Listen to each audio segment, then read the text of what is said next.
Channel current affair updated. This is Devashish Awasthi और आज मैं आपके सामने वो लेक्चर लेके आ गया हूं जिसकी बहुत दिनों से डिमांड थी। That is my favourite topic और बहुत लोग इसकी डिमांड भी करते हैं। That is monthly current affairs.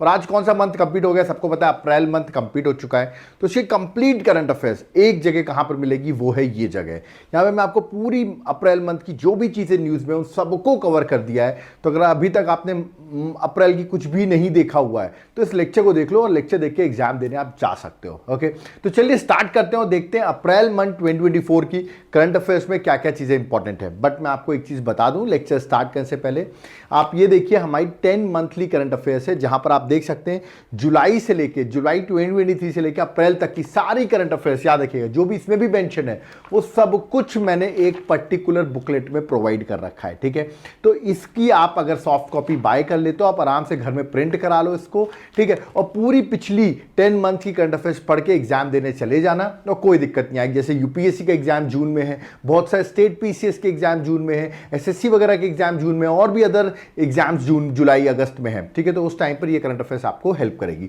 So booklet कैसे ऑर्डर करना है, नीचे मेरा व्हाट्सएप नंबर दिया हुआ है, तुरंत उस पर पिंग करो, इस बुक को ले लो, बहुत इंपॉर्टेंट है। याद रखिएगा एग्जाम से पहले अगर ये बुक नहीं मिली और आपने करंट अफेयर्स एक बार रिविजन करके नहीं गए तो मार्क्स आपके कम हो सकते हैं। ओके, तो इसको सीरियसली लेना और तुरंत मुझे व्हाट्सएप करना, मैं इसके चार्जेस आपको बता दूंगा। वन टाइम पे करना है, आपको इजीली ये चीज मिल जाएगी। याद रखिएगा। तो ये करंट अफेयर्स कहां मिलेगी मैंने अभी आपको बता दिया कहां पर मिलेगी, तो व्हाट्सएप करो अगर आपको ये बुकलेट चाहिए तो। ओके, और चलिए स्टार्ट करते हैं, देखते हैं अप्रैल मंथ की जो करंट अफेयर्स है, जो मंथ कंप्लीट हो गया है, इसमें क्या क्या चीजें न्यूज में है। ओके, सबसे पहले मैं जो पोर्शन मैंने स्टार्ट किया वो है नेशनल न्यूज। ओके, मैंने कुछ सेगमेंट में डिवाइड कर दिया है इस पूरे करंट अफेयर्स को। तो पहले नेशनल न्यूज जितनी भी हैं 2024 में अप्रैल मंथ की वो मैं डिस्कस कर देता हूं एक एक करके। सबसे पहले जल्दी जल्दी क्विक रिवीजन करते जाएंगे क्योंकि मैं पढ़ाता भी बहुत बार, मैंने डेली वगैरह में ही पढ़ाया हुआ है। तो चलिए स्टार्ट करते हैं। ओके, सबसे पहले देखिए रैम्पेज मिसाइल, सीधा आएगा रैम्पेज मिसाइल। अभी क्या हुआ था, ईरान जो इजराइल है उसने ईरान पे अटैक किया था। ठीक है, उसमें रैम्पेज मिसाइल का यूज किया था, इसलिए रैम्पेज मिसाइल न्यूज में आ गई। एक तो ये कारण है। दूसरा याद रखिएगा इंडियन एयरफोर्स और इंडियन नेवी ने भी रैम्पेज मिसाइल को इंडक्ट किया है। ठीक है, तो मतलब उन्होंने भी इसको अपनी फोर्सेस में, याद रखिए, इस मिसाइल को इंडक्ट किया है। तो that is why this rampage missile is in news. Okay, अब क्वेश्चन क्या आएगा, रैम्पेज मिसाइल कौन सी मिसाइल है। याद रखिए पहला तो ये एयर टू ग्राउंड मिसाइल है, this is very important, air to ground missile है। ठीक है, it's a supersonic missile, second important point. Long range missile है। ठीक है, तो ये तीनों चीज आपको याद रखनी है।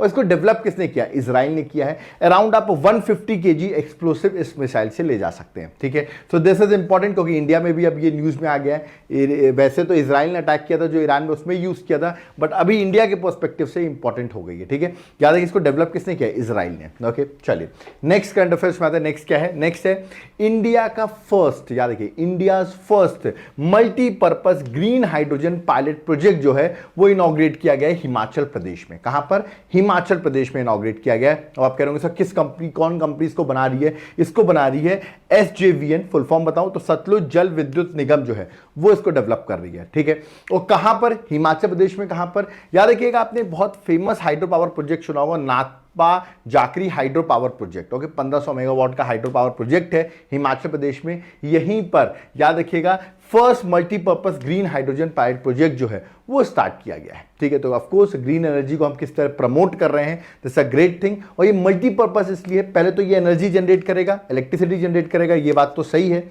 और दूसरा याद रखिएगा high velocity oxygen fuel generate करेगा जो कि यूज होगा कोटिंग फैसिलिटी ऑफ दिस नाप्ता जाकरी हाइड्रो पावर प्रोजेक्ट के कोटिंग फैसिलिटी में यूज हो सकेगा। तो इसलिए इसको मल्टीपर्पज कह रहे हैं। ठीक है, इसलिए आप देखेंगे इस हाइड्रो पावर प्रोजेक्ट के पास इसको लगाया गया है। तो एग्जाम पर्सपेक्टिव से इंपॉर्टेंट है, आपको याद रखना है। ठीक है, आगे बढ़ते हैं। नेक्स्ट करंट अफेयर्स कौन सी है, नेक्स्ट है इंडियन हिस्टोरिकल रिकॉर्ड कमीशन जो है। ठीक है, आप कहेंगे ये क्या है, बताता हूं क्या है, मिनिस्ट्री ऑफ कल्चर के अंदर आती है ये। इसने अपना नया लोगो, नया मोटो बना लिया है। लोगो देखिए ब्राउन कलर का आपको लोगो दिख रहा होगा। आप कह रहे होंगे सर लोटस शेप में बुक का शेप दिख रहा है, ये सारनाथ पिलर दिख रहा है और लोटस के पेटल शेप में बुक दिख रही है, बिल्कुल ऐसे ही कुछ लोगो है।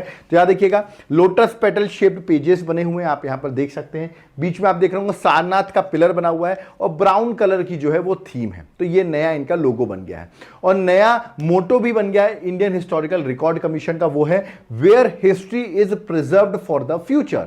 ये इस बार का क्या है, मोटो है इनका जो इन्होंने चेंज किया है। अब आप सोचोगे सर ये कमीशन है क्या, थोड़ा सा मैं इसके बारे में बता देता हूं। Indian historical record commission British Raj के टाइम पर 1919 में स्टैब्लिश हुई थी, जिसका हेडक्वार्टर कहां पर है, न्यू दिल्ली में हो, मिनिस्ट्री ऑफ कल्चर के अंदर फंक्शन करती है। और मिनिस्ट्री ऑफ कल्चर के जो मिनिस्टर है ना, वो इसके याद रखिएगा एक्स ऑफिशियो चेयरमैन भी होते हैं। तो पूछ सकते हैं इसके चेयरमैन कौन होते हैं, एक्स ऑफिशियो चेयरमैन होते हैं। न्यूज में थी इसलिए मैंने आपको कवर करा दी है, ठीक है। 2022 में आई आईबीपीएस पीओ की 6400 से ज्यादा वैकेंसी। एक्स ऑफिशियो जो चेयरमैन होते हैं वो देश के प्रधानमंत्री होते हैं। क्या देखिए, PM prime minister is a ex officio chairman. तो this question is again important कि इसके चेयरमैन कौन होते हैं, एग्जाम में आ सकता है क्योंकि अभी न्यूज में है। इसलिए मैं देखिए आपको जो चीज न्यूज में है, और डायरेक्ट क्वेश्चन ये भी आ जाएगा CSIR के लार्जेस्ट क्लाइमेट क्लॉक जो है कहां पे इनॉग्रेट की गई है, कहां लगाई गई है, तो आंसर न्यू दिल्ली होगा। बट CSIR से रिलेटेड भी आ सकता है, इससे मैंने कवर किया है, ठीक है।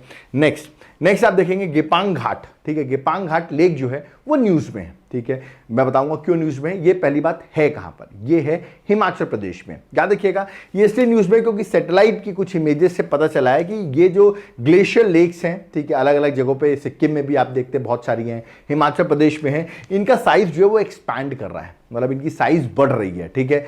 जो एक रिस्क की चांसेस है, क्योंकि अगर इनकी साइज बढ़ रही है तो there the chances of glacier lake outburst floods. याद रखिएगा जब ग्लेशियर लेक फटेगी तो पूरा पानी एक बार में नीचे आएगा, इससे फ्लड आ सकता है।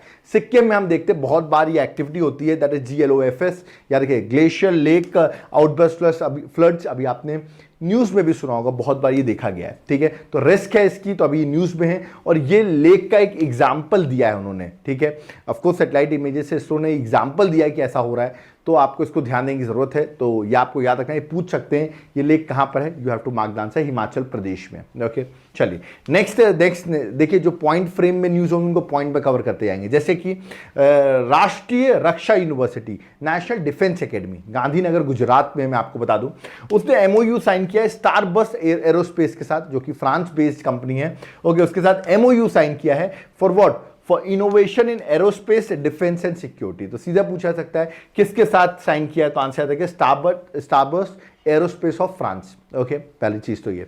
नेक्स्ट करंट अफेयर्स क्या है, नेक्स्ट है, अभी आपको पता है इलेक्शंस चल रहे हैं, लोकसभा के इलेक्शंस चल रहे हैं, इसके साथ साथ विधानसभा के भी इलेक्शंस चल रहे हैं। कहीं कहीं 4 स्टेट्स ऐसे हैं, याद रखिएगा, विधानसभा के कितने स्टेट्स, 4 स्टेट्स है विधानसभा के, जहां पर लोकसभा के साथ इलेक्शन चल रहे हैं, ठीक है।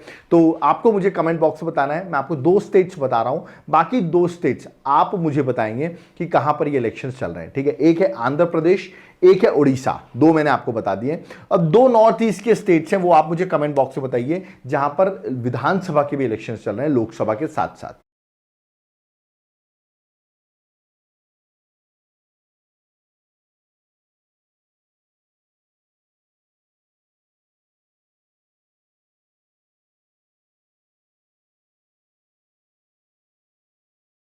नेक्स्ट आते हैं, नेक्स्ट क्या है, तो ये लोकसभा का इलेक्शन चल रहा था, इसमें याद है कि Shompen tribe, this is very important tribe, क्योंकि ये PVTG ट्राइब है, पर्टिकुलर वल्नरेबल ट्राइबल ग्रुप, ठीक है। और इन्होंने इंडिया की PVTG है, और फर्स्ट टाइम इन्होंने वोट किया है, ये अंडमान निकोबार से बिलोंग करती है, और फर्स्ट टाइम इन्होंने लोकसभा के इलेक्शंस में वोट किया है। तो PVTGs ने भी इंडिया में, याद रखिएगा, फर्स्ट टाइम ये ट्राइबल ग्रुप भी, याद रखिएगा, इन्होंने भी वोटिंग की है, तो इसलिए एग्जाम के लिए इंपॉर्टेंट है, ठीक है। चलिए, तो पूछ सकते हैं अंडमान निकोबार की कौन सी ट्राइब ने सबसे पहली बार वोट किया, तो आंसर होगा Shompen tribe, okay.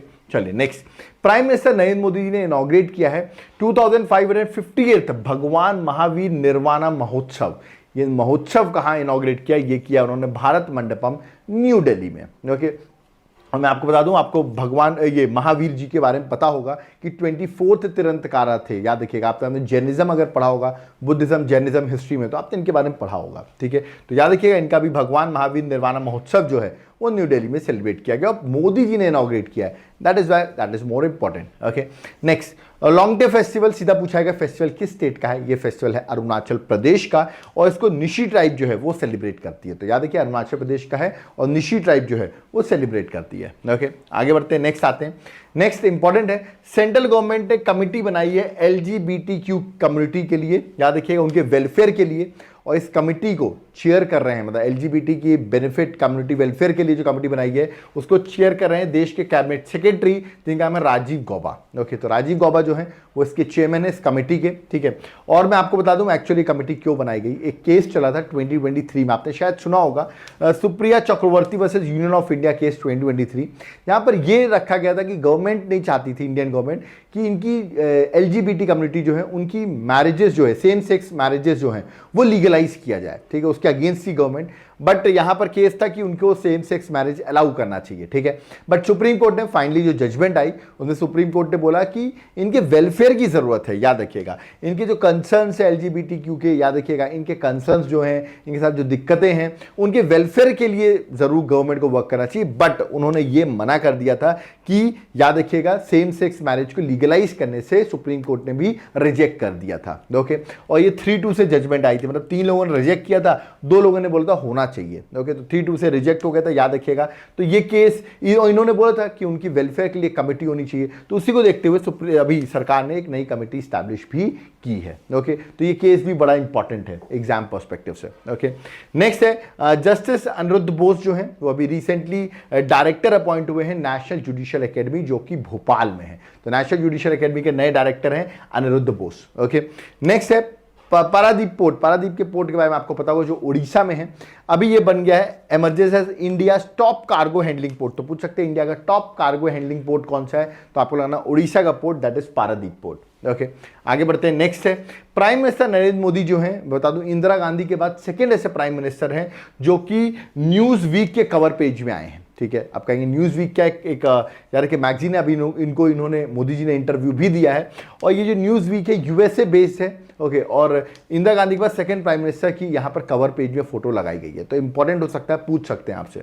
Okay, next Indian coastal guard, ठीक है, इंडियन कोस्टल गार्ड ने इनॉग्रेट किया है एक्वेटिक सेंटर, कहां पर, याद रखिएगा, मंडपम तमिलनाडु में। तो तमिलनाडु में इंडियन कोस्ट गार्ड ने इनॉग्रेट किया एक्वेटिक सेंटर। ओके, आपको मुझे बताना है कि कमेंट बॉक्स में बताओ, क्योंकि मैंने ये पढ़ाया भी हुआ है, डीजी जो है इंडियन कोस्ट गार्ड के, याद रखिएगा, डायरेक्टर जनरल कौन है, क्योंकि उन्होंने ही इनॉग्रेट किया होगा। तो डायरेक्टर जनरल कौन है इंडियन कोस्ट गार्ड के, ये आप मुझे कमेंट बॉक्स में बताओ। कुछ क्वेश्चंस भी पूछता हूं इसमें, आप वो चीजें भी अपडेट हो जाओगे, ठीक है। तो कमेंट बॉक्स में इंतजार कर रहा हूं कौन कौन कमेंट सही बताता है। ओके, चलिए नेक्स्ट आप यहाँ पे एक पर्सनैलिटी देख रहे होंगे, है ना, ये पायलट जैसे आपको दिख रहे होंगे, तो बिल्कुल इनका नाम है गोपी थोताकुरा। ओके, थोताकुरा जो है ये फर्स्ट इंडियन पायलट बन गए हैं जो कि स्पेस टूरिज्म में जाने वाले हैं, स्पेस टूरिज्म करने वाले हैं, मतलब स्पेस में जाने वाले एज अ टूरिज्म, ठीक है। विथ ब्लू ओरिजिन कंपनी है, उनका मिशन है NS-25 मिशन। तो ब्लू ओरिजिन NS-25 मिशन में इनको चूज किया गया है, फर्स्ट इंडियन पायलट हैं जो कि स्पेस टूरिज्म में जाने वाले हैं। अब आप देख सकते हैं ये blue origin company Jeff Bezos की है। ओके, और उनकी कंपनी, अब देखिए स्पेस में भी अब टूरिस्ट जा सकते हैं, मतलब जैसे आप घूमने जाते हो कश्मीर, बाली वगैरह, आप चाहो तो स्पेस में भी घूम सकते हो, उसके लिए भी अब देख रहे हैं बड़े बड़े कंपनीज जो है उस पर वर्क कर रही है। ओके, तो ये अभी न्यूज में, ये पर्सनालिटी न्यूज में चल रहे हैं। ओके, नेक्स्ट है त्रिशक्ति कॉर्प। ये क्या है, ये एक इंडियन आर्मी की rigorous anti tank guided missile exercise है जो कि अभी रिसेंटली 2024 में सिक्किम में कंडक्ट की गई। कहां पर, सिक्किम में कंडक्ट की गई। तो जस्ट रिमेंबर, सीधा पूछा जाएगा ये एक्सरसाइज कहां कंडक्ट की गई, you have to mark the answer, that is Sikkim. Okay, next आता है, ये बड़ा इंपॉर्टेंट क्वेश्चन है, TSAT-1A। ये क्या है, ये इंडिया का पहला प्राइवेट सेक्टर बिल्ड सैटेलाइट है, याद रखिएगा, सीधा पूछा गया इंडिया का पहला प्राइवेट बिल्ड सेक्टर सैटेलाइट कौन सा है, तो आंसर होगा TSAT-1A। इसको बनाया टाटा ने, किसने बनाया, टाटा ने, ठीक है।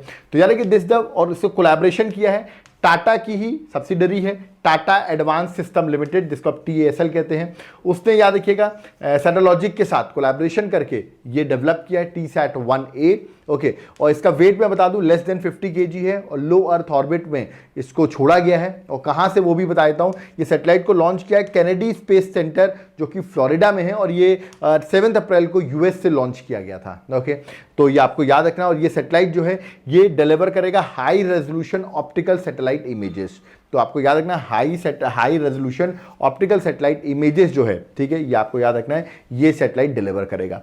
तो ये अभी न्यूज में है, सीधा पूछा जाएगा किसने डेवलप किया, तो आंसर ऑप्शन टाटा होगा या TSAT-1A, आपको याद रखना है, इसको लॉन्च कर दिया गया है। ओके, नेक्स्ट आता है इंडिया ने सिक्योर किए सेकेंड ओवरसीज पोर्ट, उसका नाम क्या है, उसका नाम है सितवे पोर्ट, जो कि आपको पता होगा म्यांमार में सिचुएटेड है। ठीक है, सितवे पोर्ट को याद रखिएगा, अभी अप्रूव कर दिया है मिनिस्ट्री ऑफ एक्सटर्नल अफेयर्स ने, और सितवे पोर्ट अब अप्रूव हो गया। अब ये याद रखिए, इंडिया की एक बताए तो कंपनी है जिसका नाम है इंडियन पोर्ट्स ग्लोबल।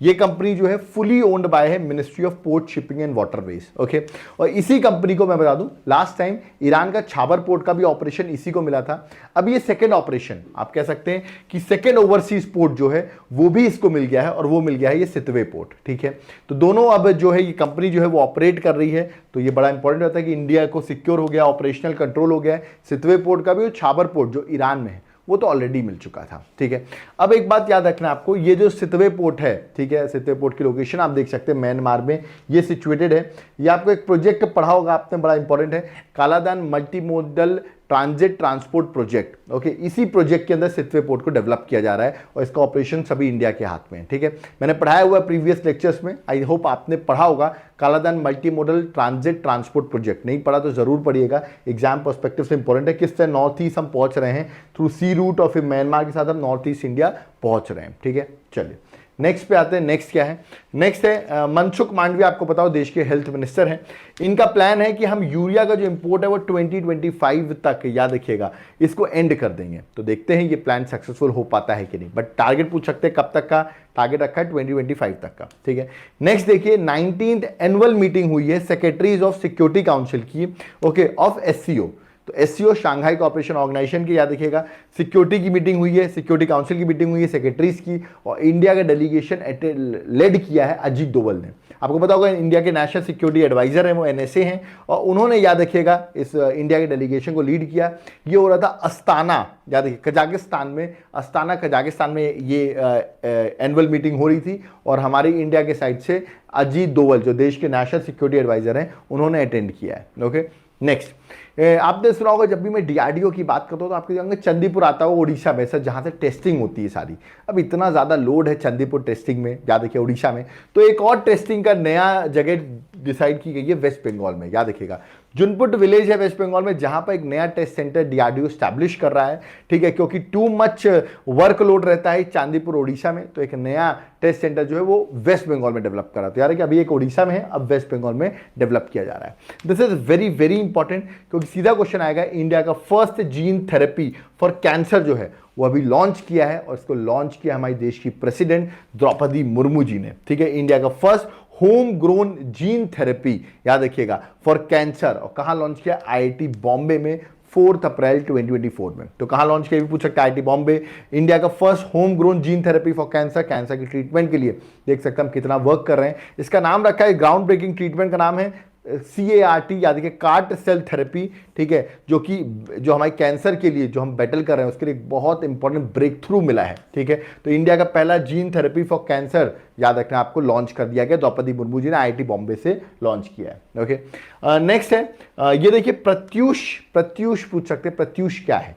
प्रत्यूष एक रेडियो टेलीस्कोप है, मैं फुल फॉर्म बताता हूं प्रत्यूष का, probing reionization of the universe using signal from hydrogen. ये है प्रत्यूष का फुल फॉर्म। प्रत्यूष है क्या, इट्स अ रेडियो टेलीस्कोप। ठीक है, जिसको बिल्ड किया है रमन रिसर्च इंस्टीट्यूट ने, जो कि बेंगलुरु बेस्ड है। ऑफ कोर्स इसमें कोलैबोरेशन इसरो का भी रहा है।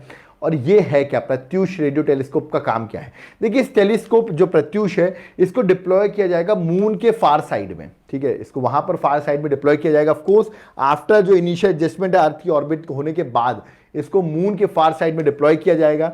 ओके, और वहां से आप एक तरीके से स्टार की फॉर्मेशन कैसे हुई, बहुत कुछ यूनिवर्स के बारे में आप जान सकेंगे। ओके, तो सीधा पूछाएगा प्रत्यूष न्यूज में है, प्रत्यूष है क्या, अच्छा रेडियो टेलीस्कोप। ओके, चलिए नेक्स्ट आते हैं। नेक्स्ट कुछ geographical indication, that is GI tag की बात कर लेता हूं, जो कि अप्रैल मंथ में न्यूज में थे, जैसे कि त्रिपुरा के दो आइटम आपको याद रखना, एक है माटाबारी पेड़ा, देख सकते हैं ये पेड़ा है, मतलब प्रसाद के रूप में ये यूज होता है, जैसे आप जाते हो ना प्रसाद देते हैं वो है। दूसरा है पचड़ा। पचड़ा क्या है याद रखिएगा, एक हैंड वुलन क्लोथ है, आप यहां पर देख सकते हैं हैंड वुलन क्लोथ दिख रहा होगा आपको। तो इन दोनों का भी जीआई टैग मिला है त्रिपुरा से, याद रखिएगा। तो पचड़ा और माटाबारी पेड़ा जो है इसको जीआई टैग मिला है त्रिपुरा से।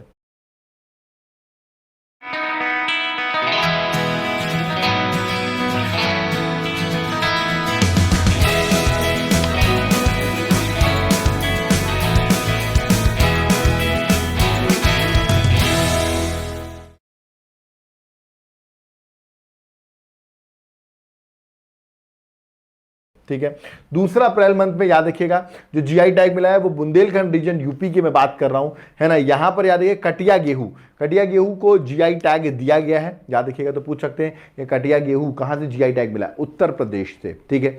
ऐसे याद रखिएगा एक जगह है महाराष्ट्र में मिराज, जहां पर बहुत फेमस है ये जगह जो है म्यूजिकल इंस्ट्रूमेंट्स बनाने के लिए बहुत फेमस है, ओके। और अभी यहां पर आप देख सकते हैं दो चीज आपको यहां पर दिख रही होंगी, ये दोनों चीज मैं आपको बता देता हूं है क्या, एक है सितार और एक है तनपुरास, ओके। तो सितार और तनपुरा दोनों ही जो मिराज से बने हुए हैं, मिराज सिटी जो है वहां पर जो महाराष्ट्र में वहां पर बने हुए हैं उनको जीआई टैग मिला है महाराष्ट्र में। तो यार कि ऐसे ही पूछ सकते हैं मिराज सितार या मिराज तनपुरा, इनको जीआई टैग कहां से मिला है, तो answer would B Maharashtra, okay. बहुत फेमस है टाउन है ये, ठीक है। चलिए नेक्स्ट जीआई टैग याद रखना आपको, वाराणसी मतलब यूपी को मिला है जीआई टैग, किस चीज के लिए, तिरंगा बर्फी के लिए। आप देख सकते हैं बर्फी बड़ी इंटरेस्टिंग है, कभी जाना वाराणसी यूपी तो तिरंगा बर्फी जरूर खाना, ओके। और दूसरा धौला मूर्ति मेटल कास्टिंग क्राफ्ट जो है ये भी, इसको भी जीआई टैग यूपी से मिला है। तो ये कुछ जीआई टैग थे जो भी अप्रैल मंथ में न्यूज में थे, वो मैंने कवर कर दिए हैं, ओके।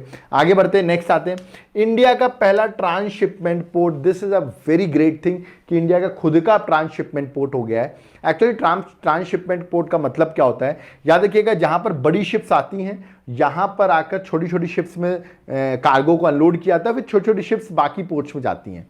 एक्चुअली इंडिया में कोई इतने सारे पोर्ट्स हैं, 13 मेजर पोर्ट्स हैं, बट कोई भी ऐसा पोर्ट नहीं है जहां पर बड़ी शिप आ सके। तो होता क्या था, होता ये था जो श्रीलंका है ना, यहां पर बड़ी शिप आती थी, यहां पर ऑफलोडिंग होती थी, फिर यहां से इंडिया पे जाया करते थी। इससे क्या होता था, हमारा टाइमिंग भी बढ़ रहा है, कॉस्ट बेनिफिट भी श्रीलंका को ज्यादा हो रहा है या सिंगापुर को ज्यादा हो रहा है। तो अब हमारा खुद का ट्रांसशिपमेंट पोर्ट हमने बना लिया है। अब इस पोर्ट से याद रखिएगा शिप डायरेक्टली आएगी और यहां पर ऑफलोडिंग होकर छोटी छोटी शिप्स में अलग अलग शिप्स जाकर याद रखिएगा अलग अलग पोर्ट्स में जाएगी। अब याद रखिएगा ये बड़ी अच्छी बात है कि ये पोर्ट बनाया गया है केरल में, और यहां पर आप देखेंगे जो डेप्थ है उस पोर्ट की वो करीबन 18 टू 20 मीटर है। कितना, 18 टू 20 मीटर, तो एक तरीके से डीपेस्ट आप कह सकते हो। इससे पहले हम विशाखापट्टनम को कहते थे, करीबन 13-14 मीटर वहां की डेप्थ थी, तो 15 मीटर आई थिंक, है ना। बट इसकी आप देखें ज्यादा डेप्थ है, तो इट्स ग्रेट थिंग। और ये पोर्ट जो इसका नाम है याद रखिएगा विंझिजाम पोर्ट, ओके। तो विंझिजाम पोर्ट केरल का है, और ये पोर्ट किसने डेवलप किया, इसको डेवलप किया अदानी ग्रुप ने, ठीक है। तो अदानी ग्रुप ने इस पोर्ट को डेवलप किया है और मिनिस्ट्री ऑफ शिपिंग ने एक्सेस भी दे दिया है। इंडिया का पहला ट्रांसशिपमेंट पोर्ट बन गया है, तो ये बड़ी इंटरेस्टिंग बात है कि अब इंडिया को बेनिफिट्स होंगे। तो पूछ सकते हैं इंडिया का पहला ट्रांसशिपमेंट पोर्ट कहाँ है, तो आंसर वुड बी केरल, और नाम मैंने आपको बता ही दिया है, ओके। नेक्स्ट हिमाचल प्रदेश की बात करते हैं। आपको पता है अभी आईपीएल चल रहा है, हिमाचल प्रदेश की जो पिच है वो पहली इंडियन पिच होने वाली जिसको आप हाइब्रिड पिच कह सकते हो, याद रखिएगा। First BCCI accredited venue to install state of art hybrid pitch. तो इंडिया की पहली हाइब्रिड पिच कहाँ है, धर्मशाला के स्टेडियम में हिमाचल प्रदेश में। हाइब्रिड पिच मतलब नेचुरल ग्रास और कुछ पॉलीमर ग्रासेस को भी यूज किया जा रहा है, इससे बाउंस अच्छा मिले इसमें। तो ये आपको याद रखना है, इंडिया की पहली पिच जो हाइब्रिड पिच है वो हिमाचल प्रदेश धर्मशाला स्टेडियम में बनाई जा रही है। नेक्स्ट, इंडियन पोस्ट ने ओपन किया अपना पोस्ट ऑफिस कहां पर, एंटार्क्टिका में। कहां पर, एंटार्क्टिका में, जिसका और किस स्टेशन में, भारतीय स्टेशन वहां पर है, वहां पर उन्होंने अपना इंडियन पोस्ट ऑफिस से अपना पोस्ट ओपन किया है, ठीक है। तो याद रखना कहां ओपन किया, भारतीय station, that is at Antarctica. Next है सुधीर कक्कड़ की मैं बात करता हूं, ये इंपॉर्टेंट इसलिए है, ओबिटरीज में इंपॉर्टेंट है, इनकी अभी डेथ हो गई है, याद रखना आपको। फादर ऑफ इंडियन साइकोलॉजी है, याद रखिएगा, फादर ऑफ इंडियन साइकोलॉजी पूछ सकते हैं कौन थे, इनकी अभी रिसेंटली डेथ हुई है, इमेज आप देख लो तो पूछ सकते हैं, ठीक है। तो आपको याद रखना है ये अभी रिसेंटली इनकी डेथ हुई, नाम है सुधीर कक्कड़, ओके। नेक्स्ट, कर्नाटका गुजरात बहुत फेमस है किस चीज के लिए, क्लीन एनर्जी के लिए, ओके। और अभी रिसेंटली जो रिपोर्ट आई है उसमें इंडिया क्लीन एनर्जी ट्रांजिशन में कर्नाटका और गुजरात जो है वो टॉप रैंक पर है। तो Karnataka and Gujarat leading state है इंडियन क्लीन एनर्जी ट्रांजिशन में, याद रखना आपको, तो पूछ सकते हैं which two states are in top in green energy clean energy transition, तो you have to mark the answer Karnataka and Gujarat. Okay, next मैं बात करता हूं, बेंगलुरु होस्ट कर रहा है, होस्ट कर चुका है ऑलरेडी वर्कशॉप किस चीज की, emerging technologies and challenges for exoskeleton, याद रखिएगा, और इसको ऑर्गेनाइज किया था डीआरडीओ ने। आप कहेंगे सर ये एक्सोस्केलेटन क्या होता है? एक्सोस्केलेटन की मैं बात करूं तो ये ऐसे आर्मी के पास इक्विपमेंट्स हो सकते हैं जिससे कि आपकी स्ट्रेंथ बढ़ जाती है, ये ऐसे टेक्नोलॉजी को यूज किया जाता है, ठीक है, पार्ट्स को यूज किया जाता है जिससे आपकी, याद रखिएगा, आपकी जो कैपेबिलिटीज हैं, स्ट्रेंथ है, वो बढ़ जाती है। तो उसी के लिए एक वर्कशॉप अटेंड की गई थी, याद रखिएगा, और जिसको ऑर्गेनाइज किया था डीआरडीओ ने। पूछ सकते हैं वर्कशॉप कहाँ हुई, you have to answer mark the answer, that is Bengaluru. Okay, next आप देखिए, ये भी इंपॉर्टेंट है, इसरो ने अचीव कर लिया जीरो ऑर्बिटल डेब्रिस, ठीक है, माइलस्टोन, और ये पहली बार हमने अचीव किया है जीरो डेब्रिस माइलस्टोन। कैसे अचीव किया है? थ्रू एक मिशन था इसरो का एक्सपोसैट, जो मैं ऑलरेडी पढ़ा चुका हूं आपको, याद होगा PSLV C58 यूज किया गया था इसमें।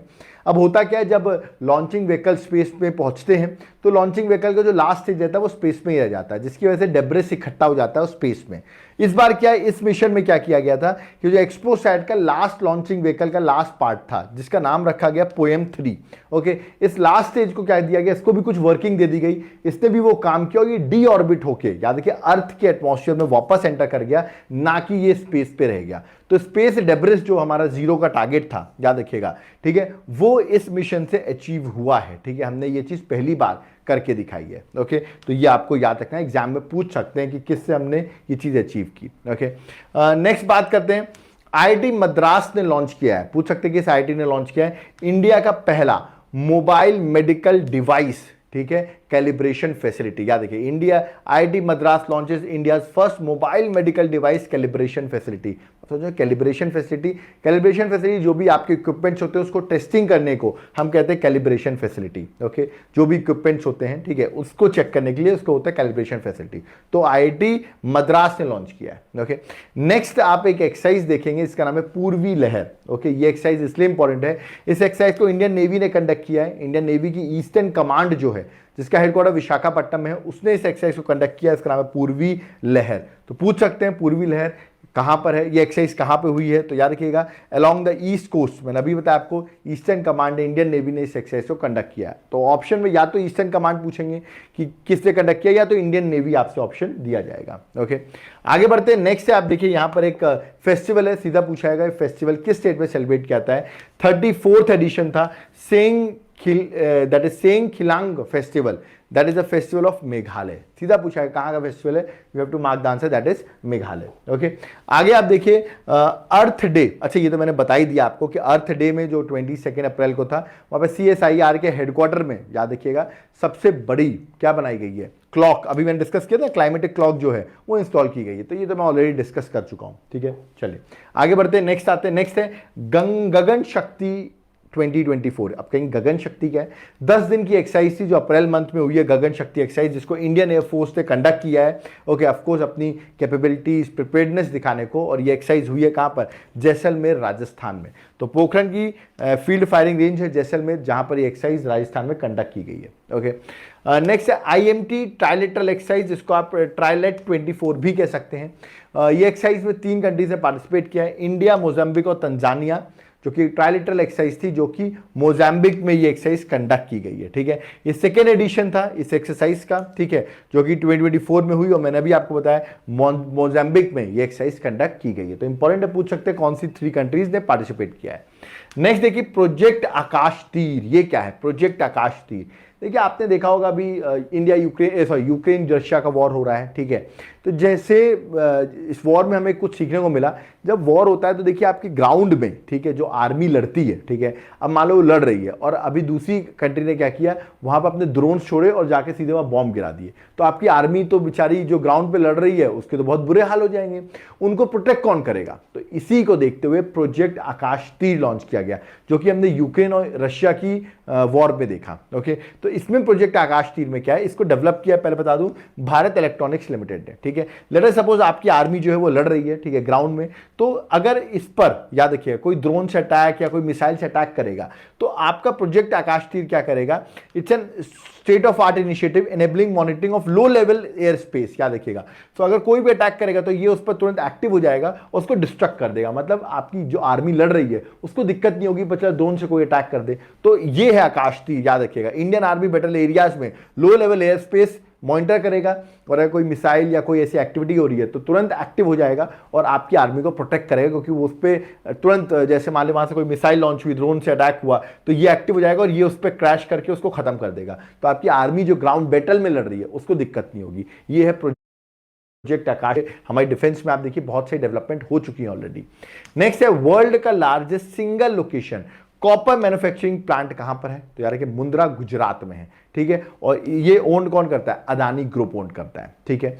ऐसे ही याद रखना आपको, वर्ल्ड का लार्जेस्ट पावर प्लांट, ठीक है, वर्ल्ड का लार्जेस्ट पावर प्लांट है जो डेवलप किया जा रहा है, वो डेवलप कर रहा है अदानी ग्रीन एनर्जी लिमिटेड। और ये भी याद रखिएगा कावड़ा गुजरात में जो है वो बना रहा है, ठीक है। और ये जो प्लांट है मतलब बहुत बड़ा प्लांट है, मैं आपको बता दूं, ठीक है। और इसमें सोलर एनर्जी, विंड एनर्जी के थ्रू याद रखिए एनर्जी को बनाया जाएगा। तो अच्छा, ग्रेट थिंग। अदानी आप देख सकते हैं दोनों जगह आगे है इस चीजों पर, क्योंकि वो इतना इन्वेस्ट करता है इन प्लांट्स पे। ओके, चलिए next, QS world university ranking 2024 जो अभी रिसेंटली पब्लिश हुई। इस रैंकिंग में आपको याद रखना है इंडिया की साइड से सबसे टॉप रैंकिंग किसी भी फील्ड में वो रही है, हाईएस्ट रैंकिंग यूनिवर्सिटी इंडिया की साइड से रही है जेएनयू, जो कि दिल्ली में है। याद रखिए जेएनयू को 20th रैंक मिली है in the field of developmental studies. Developmental studies में 20th रैंक है। किसी भी फील्ड में सबसे ज्यादा रैंक किसी ने हासिल की है तो वो है जेएनयू यूनिवर्सिटी, जो कि दिल्ली बेस्ड है। ओके, नेक्स्ट है वर्ल्ड साइबर क्राइम इंडेक्स 2024। सीधा पूछा गया साइबर क्राइम इंडेक्स जो पब्लिश हुआ है, इसमें इंडिया की रैंक क्या है? इंडिया की रैंक है 10th। टॉप कंट्री जो है वो रशिया रैंक 1, यूक्रेन रैंक 2 और चाइना जो है वो रैंक 3 पर है। ओके, नेक्स्ट अगर बात करें तो अगला जो है हुरोन ग्लोबल यूनिकॉर्न इंडेक्स 2024, इसको पब्लिश किया गया। इसमें इंडिया की रैंकिंग क्या है? इसमें इंडिया की रैंकिंग 3rd है। रैंक 1 पे यूएसए है, रैंक 2 पे चाइना है। इंडिया विद 67 यूनिकॉर्न्स, इंडिया जो है वो रैंक 3 पर है। तो रैंकिंग पूछी आएगी, you have to just mark the answer rank 3rd। Okay, चलिए, तो ये थी सारी नेशनल करंट अफेयर्स। ओके, अब हम मूव करते हैं इंटरनेशनल करंट अफेयर्स पे, ठीक है। तो जो भी इंटरनेशनल करंट अफेयर्स इंपॉर्टेंट है एग्जाम के लिए उसको डिस्कस करेंगे। याद रखिएगा यहाँ पे मैंने सारी चीजें कवर की है, थोड़ा लेक्चर बड़ा होगा बट एक बार देख लो उसके बाद आराम से चीजें आपको याद हो जाएंगी। Okay, so let's start with the international relations, मतलब जो इंटरनेशनल करंट अफेयर्स है उनको डिस्कस करते हैं। ओके, तो देखिए सबसे पहले जो है जो इंपॉर्टेंट है वो है सेफ्टी ऑफ रवांडा बिल, ठीक है। इसका पूरा नाम है safety of Rwanda asylum and immigration bill. सीधा पूछाएगा इस बिल को किसने पास किया? इस बिल को पास किया यूनाइटेड किंगडम ने। आपको पता हो वहां के जो प्रधानमंत्री है वो है ऋषि सुनक। ओके, और ये जो बिल है इसके बारे में अगर मैं डिस्कस करूं तो एक्चुअली क्या हो रहा है आपने देखा होगा, यूके में बहुत से लोग बोट के थ्रू यूके में एंटर कर जाते हैं इलीगली तरीके से, ठीक है। तो उन सबको वहां से हटा के यूके जो है ऐसे सारे माइग्रेंट, चाहे वो पाकिस्तानी हो, इंडियंस हो, अफगानिस्तानी हो, कहीं से भी हो वो लोग, ठीक है, उनको उठा के वो रवांडा भेज रहे हैं। कौन? यूके, ऐसे लोगों को, क्योंकि ऑफकोर्स उनके यहाँ इलीगल तरीके से आप एंटर किए हो तो आपको कहाँ भेज देंगे? रवांडा भेज देंगे। आप कहें रवांडा कहाँ है? अफ्रीका में एक कंट्री है, तो कहीं से रवांडा क्यों एक्सेप्ट करेगी ऐसे लोगों को? क्योंकि रवांडा को बदले में याद रखिए यूके जो है वो पैसे दे रहा है, ठीक है। तो मनी आपको मिलेगा, तो रवांडा को पैसे की जरूरत है, तो ऑफकोर्स वो इन माइग्रेंट्स को याद रखिएगा रिसीव करेगी। ओके, तो याद रखिएगा पूछ सकते हैं इलीगल माइग्रेंट्स को रोकने के लिए यूके ने ये स्टेप उठाया है, ठीक है। चलिए नेक्स्ट आते हैं। नेक्स्ट है that is group of 7 G7 की बात करें तो आपको पता होगा इस बार की G7 समिट जो है वो इटली में होने वाली है। और मोदी जी की बेस्ट फ्रेंड जो है पीएम मेलोनी जी, वो याद रखिएगा वहीं पर ये इटली में होने वाली है। तो इन्होंने क्या किया है, मोदी जी को बुला लिया G7 में। G7 में मोदी मेंबर नहीं है, G7 में इंडिया मेंबर नहीं है, बट इन्होंने मोदी जी को बुलाया है, याद रखिएगा। और आउटरीच सेशन में बुलाया है। एक्चुअली क्या होता है, जिस भी कंट्री की आपको याद रखें, जिस भी कंट्री के यहाँ होस्ट होता है, जैसे लेटर सपोज इटली होस्ट है G7 का, तो वो चाहे तो नॉन G7 मेंबर्स को बुला सकता है, ठीक है। और G7 और नॉन G7 मेंबर्स की आपस में मीटिंग होती है, उसे कहते हैं याद रखिए आउटरीच सेशन। तो इसमें प्राइम मिनिस्टर मोदी जी को बुलाया गया है, ठीक है। याद रखिएगा 13 to 15 जून के बीच में एक कॉन्फ्रेंस न्यूज में आ जाएगी G7 की। उस टाइम पर आप भी इस चीज़ को पढ़ोगे, आपको याद रखना, बट अभी से मैंने बता दिया है कि मोदी जी को इन्विटेशन आ गया है G7 के लिए। ओके, नेक्स्ट है ईरान नेवी ने कैप्चर किया इजरायली शिप। इजराइल की शिप थी जिसका नाम था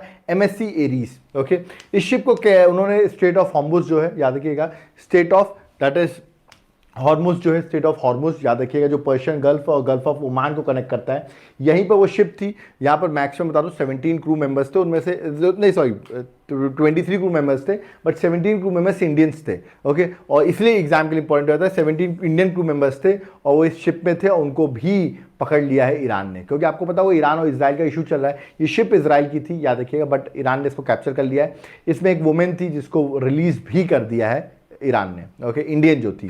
ओके, नेक्स्ट है ऑपरेशन ट्रू प्रॉमिस। ये इंपॉर्टेंट आपको पता हो, ईरान ने अटैक कर दिया था इजराइल पर, ठीक है, और इस ऑपरेशन का नाम ईरान ने क्या रखा था, ऑपरेशन ट्रू प्रॉमिस। तो ईरान ने जो लॉन्च किया था operation true promise against Israel, जहां उसने बहुत सारे अटैक्स, मिसाइल्स जो हैं वो इजराइल में फायर की थी। ओके, आगे बढ़ते हैं, नेक्स्ट पे आते हैं। नेक्स्ट क्या है, नेक्स्ट है नासा ने कंफर्म कर दिया ड्रैगन फ्लाई रोटरक्राफ्ट मिशन। ठीक है, ये मिशन किसका, नासा का है। किस लिए, सैटर्न के मून टाइटन के लिए। ठीक है, और कब लॉन्च करेगा, 2028 में इसको लॉन्च किया जाएगा। ओके, नेक्स्ट आता है किंग चार्ल्स 3 की मैं बात करता हूं, जो यूके के किंग हैं। ठीक है, ये आपको अगर देख सकते हैं, इन्होंने अपनी नोट पे इमेज इनकी आ गई है, तो याद रखिएगा, he is a monarch and depicted on the UK bank notes which will को सर्कुलेट। याद रखिएगा, को सर्कुलेट 5 जून से को सर्कुलेट होना भी चालू हो जाएंगी। तो पूछ सकते हैं किस किंग की अभी यूके में या उनकी बैंक नोट में उनकी इमेज आई है, तो answer would be king Charles 3। Okay, आगे बढ़ते हैं, नेक्स्ट आते हैं नेक्स्ट करंट अफेयर्स में।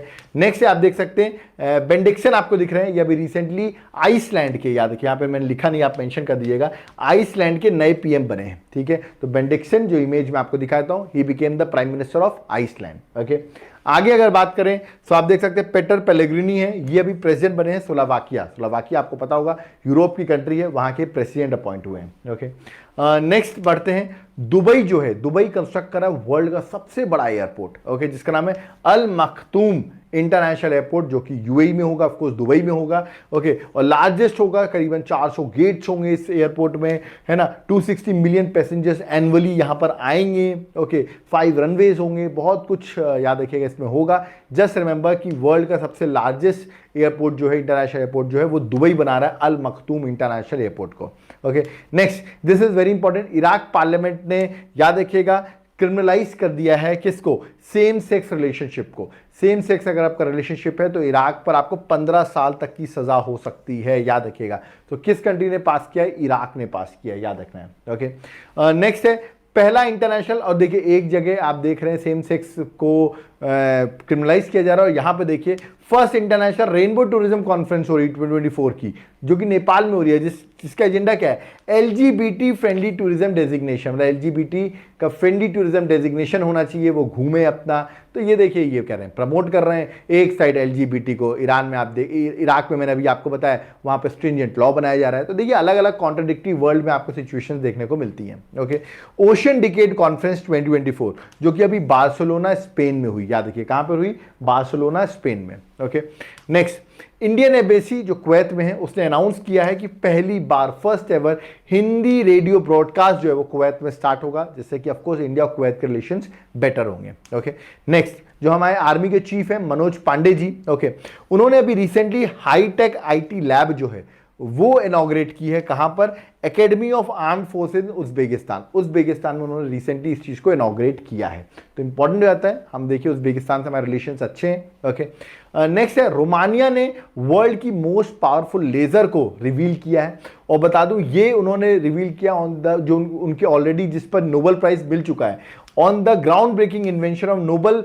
फिजिक्स प्राइज विनर, जिनका नाम याद रखिएगा, एक का नाम है याद रखिएगा, दैट इज जेरार्ड, और दूसरा डोना। जेरार्ड और डोना जो हैं उनकी डिस्कवरी पे इनको 2018 में फिजिक्स का नोबेल प्राइज मिला था, और इन्हीं की इन्वेंशन पर याद रखिए वर्ल्ड का मोस्ट पावरफुल लेजर जो है रोमानिया ने अनवील किया। रोमानिया कंट्री कहां पर है, ये भी कहां पर है, यूरोप पे है, ये भी आपको याद रखना है। Okay, next, Nigeria became the first country, बड़ी बात है, नाइजीरिया अफ्रीका की कंट्री, अफ्रीका कॉन्टिनेंट की, to roll out new meningitis vaccine. तो याद रखिएगा मेनिंजाइटिस वैक्सीन बनाने वाली कंट्री जो बनी है, first country in the world, वो बनी है नाइजीरिया, और या इसका नाम है MEN5CV वैक्सीन, ये नाम है। ओके, और मेनिंजाइटिस अगर मैं बीमारी की बात करूं तो याद रखिएगा जो आपका ब्रेन स्पाइनल कॉर्ड होता है, यहाँ पे जो प्रोटेक्टिव ब्रेन होती मेम्ब्रेन होती है, प्रोटेक्टिव मेम्ब्रेन होती है जो ब्रेन और स्पाइनल कॉर्ड में होती है, उसमें स्वेलिंग आ जाती है। ठीक है, उसी को कहते हैं, याद रखिएगा, मेनिंजाइटिस। इसमें आपको हेडेक, कफिंग, ये सब चीज़ों की सिम्टम्स आपको देखने को मिलता है। तो इसके लिए पहली कंट्री इसने वैक्सीन लॉन्च किया वो है नाइजीरिया, जो कि अफ्रीका कॉन्टिनेंट की कंट्री है।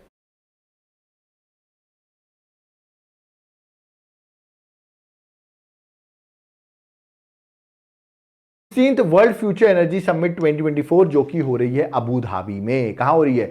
अबू धाबी में हो रही है, याद रखना है। और इसको यूएई की एक प्रोमिनेंट क्लीन एनर्जी कंपनी है जिसका नाम है मजदार। क्या नाम है? मजदार, जो इस कॉन्फ्रेंस को कराया जिसने 16 और 18 अप्रैल तक, याद रखिएगा, Abu Dhabi national exhibition centre में ये कॉन्फ्रेंस भी हुई। तो पूछ सकते हैं आपसे कि 16th world future energy summit 2024 कहां हुई? तो answer would be Abu Dhabi, that is at of course UAE. Okay, चलिए आगे नेक्स्ट आते हैं। एयरपोर्ट काउंसिल इंटरनेशनल वर्ल्ड, याद रखिए, एयरपोर्ट काउंसिल इंटरनेशनल ने अभी रिसेंटली रैंकिंग रिलीज की है बिजिएस्ट पोर्ट की। इसमें याद रखिए दिल्ली का जो इंदिरा गांधी इंटरनेशनल एयरपोर्ट है वो 10th बिजिएस्ट पोर्ट है इन द वर्ल्ड। याद रखिएगा, कभी दिल्ली एयरपोर्ट जाना पहले से चल जाना, 2 घंटे नहीं 3 घंटे पहले चल जाना, बहुत ट्रैफिक होता है यहाँ पर, बहुत बिजी पोर्ट है। तो 10th वर्ल्ड में रैंकिंग है इसकी। Okay, next, first trilateral summit meeting हुई है जो कि न्यूयॉर्क में कराई गई है और न्यूयॉर्क बोला, वॉशिंगटन डीसी में हुई है, दैट इज एट यूएसए में। और इसमें 3 जो कंट्री पार्टिसिपेट किए वो यूएस, जापान और फिलीपींस। अब आप कहेंगे सर इंडिया ने तो पार्टिसिपेट किया नहीं, तो आप क्यों पढ़ा रहे हैं? देखिए एक्चुअली ये जो है ये समिट एक तरीके से, आप देखिए मेंबर्स कौन है, यूएस है, जापान और फिलीपींस है। और ये चाइना के जो आप देखते हैं ना, चाइना हर जगह अपना हाथ पैर मारता रहता है चाहे कोई भी एरियाज हो, तो उसी को काउंटर करने के लिए आप देख सकते हैं ट्राइलेटरल समिट की गई है। मेरे ख्याल से इंडिया को भी बुला सकते थे वो, बट अभी इंडिया को उन्होंने नहीं बुलाया क्योंकि इसमें देखा है जो वाटर एरियाज हैं, याद रखिए वहां पर उन कंट्रीज को बुलाया गया क्योंकि वहां पर चाइना जिस तरह एग्रेसिवली वो अपना पार्ट बता रही है, उसी को देखते हुए ये सबमिट की गई है। ओके, नेक्स्ट आता है स्पेशल 301 रिपोर्ट। ये कौन सी रिपोर्ट है? ये रिपोर्ट इंपॉर्टेंट है, ये यूएसए की रिपोर्ट है, पहले तो ये याद रखना, ठीक है। इसमें यूएसए क्या करता है, जो कंट्रीज के आईपी का प्रोटेक्शन सबसे वीक है, इंटेलेक्चुअल प्रॉपर्टी राइट जो होता है उसका प्रोटेक्शन वीक है, जहां पेटेंट, कॉपीराइट ये सब बहुत इजीली वॉयलेट होते हैं, ठीक है, तो उनको वो प्रायोरिटी वॉच लिस्ट कंट्रीज में रख देता है। और यहां पर अभी उसने इंडिया को प्रायोरिटी वॉच लिस्ट में कंट्री में कर दिया है क्योंकि आपको पता है इंडिया में आईपी प्रोटेक्शन सही में बहुत ज्यादा वीक है। ओके, कॉपीराइट, पेटेंट बहुत इजीली कॉपी कर लेते हो आप चीजों को। ओके, तो उन्होंने ये स्पेशल 301 रिपोर्ट जो है वो यूएसए की है, आपको याद रखना है। और इंडिया को अभी याद रखिएगा वॉच लिस्ट कंट्रीज में रख दिया, प्रायोरिटी वॉच लिस्ट कंट्रीज में रख दिया गया है। ओके, नेक्स्ट है चाइना का अभी एक मिशन था शेंजाओ 18 मिशन, जहां पर उन्होंने 3 एस्ट्रोनॉट को भेजा है। कहां पर, याद रखिएगा टैंगोंग स्पेस स्टेशन में भेजा है, ठीक है। तो पूछ सकते हैं आपसे कि ये मिशन किसका है, तो चाइना का है। वहां पर उसके रिपेयर के लिए 6 मंथ टेन्योर रहेगा, वहां space station maintenance, scientific research के लिए ये चाइना ने भेजा है। ओके, नेक्स्ट है sustainable finance for tiger landscape conference 2024, जो कि टाइगर्स के हैबिटेट को बचाने के लिए कुछ फंड्स इकट्ठा करने के लिए कॉन्फ्रेंस हुई है। ये कॉन्फ्रेंस हुई है भूटान में और ये हुई है अर्थ डे के दिन, दैट इज 22 अप्रैल को ये कॉन्फ्रेंस हुई है। ओके, नेक्स्ट देखिए प्रबोवो सुबियांतो, ये अभी रिसेंटली इंडोनेशिया के प्रेसिडेंट अपॉइंट हुए हैं, बहुत कंट्रोवर्सी चल रही थी बट अभी रिसेंटली ये अपॉइंट हो गए हैं। ओके, नेक्स्ट कुवैत के नए प्राइम मिनिस्टर अपॉइंट हुए हैं शेख अहमद अब्दुल्ला अल अहमद अल सबाह। ये कुवैत के, याद है कुवैत की कैपिटल क्या है, कुवैत सिटी, ये उसके नए प्राइम मिनिस्टर अपॉइंट हुए हैं। ओके, नेक्स्ट क्रिस्टलिना जॉर्जिविया, याद रखिएगा जॉर्जिवा, ये आईएमएफ इंटरनेशनल मॉनेटरी फंड की, याद रखिएगा मैनेजिंग डायरेक्टर वापस रीअपॉइंट हो गई हैं। ओके, ये उनकी इमेज यहां पर बनी हुई है। नेक्स्ट सिंगापुर के जो प्रधानमंत्री हैं, ठीक है, जिनका नाम है ली